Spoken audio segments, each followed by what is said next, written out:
Tim Schaffner, Coach, what a win tonight. I mean, to finally take a lead in the second half and then to have to hold on at the very end, what a way to start the season. You couldn't have a more appropriate way to teach all these young guys. 75% of our football team played their first college game tonight, and to have them have to work through all those different scenarios, all those different situations, all that adversity, you couldn't draw it up any better.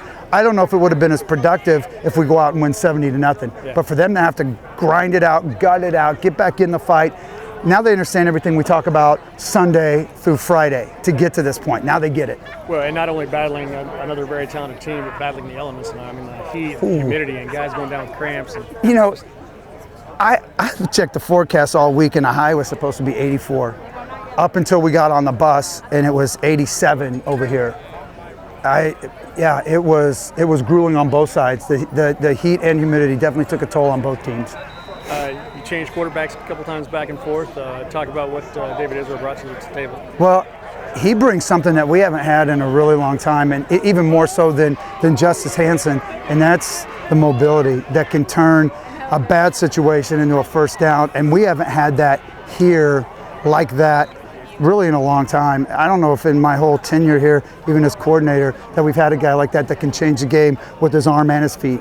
It'll give other teams a lot of problems. You know, and their quarterback very talented, but when it came down to it at the very end, it was your defensive line that's put a lot of pressure on you. They just grew up, guys. You could just watch the maturation happen on the field, and it always happens in the first game, but there were just so many guys that had to go through that. So many guys were knee deep in the game, which was a great thing. And to have the off week coming up is actually a really good thing to have, because this was a physical game. And that's what I was going to ask you. It's so uncommon to have a bye week in the second week of the season, but what do you do in the 2 weeks leading up to your home opener versus Scotland?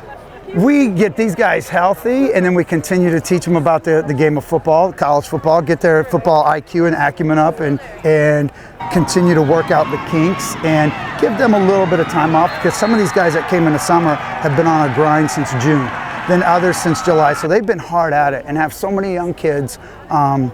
They've earned a little bit of time off. All right, thanks, Coach. You bet, man. First of all, Hank Honas talks about that last defensive series. You guys knew that if they get a touchdown, they likely win the game. Yeah, for sure. That quarterback had made some incredible plays against you guys all night. You were credited with 2 sacks on that last drive. What was it like to finally get to him? Well, Coach Brad just let me move inside and take on the guard, and he's a little slower than I am. I just work around him, work some handwork and footwork, and try to make some plays so we could go home with a win. And Coach was talking, when we talked to him minutes ago, he was talking about the fact that what a tough game this was, what a game it was to introduce so many young players to what college football is all about. Talk about that. Yeah, I mean, like you said, just a super young team, more freshman starters than I thought there'd ever be. But yeah, it started a little rough, but we finished really strong, and I think it's going to be a great season.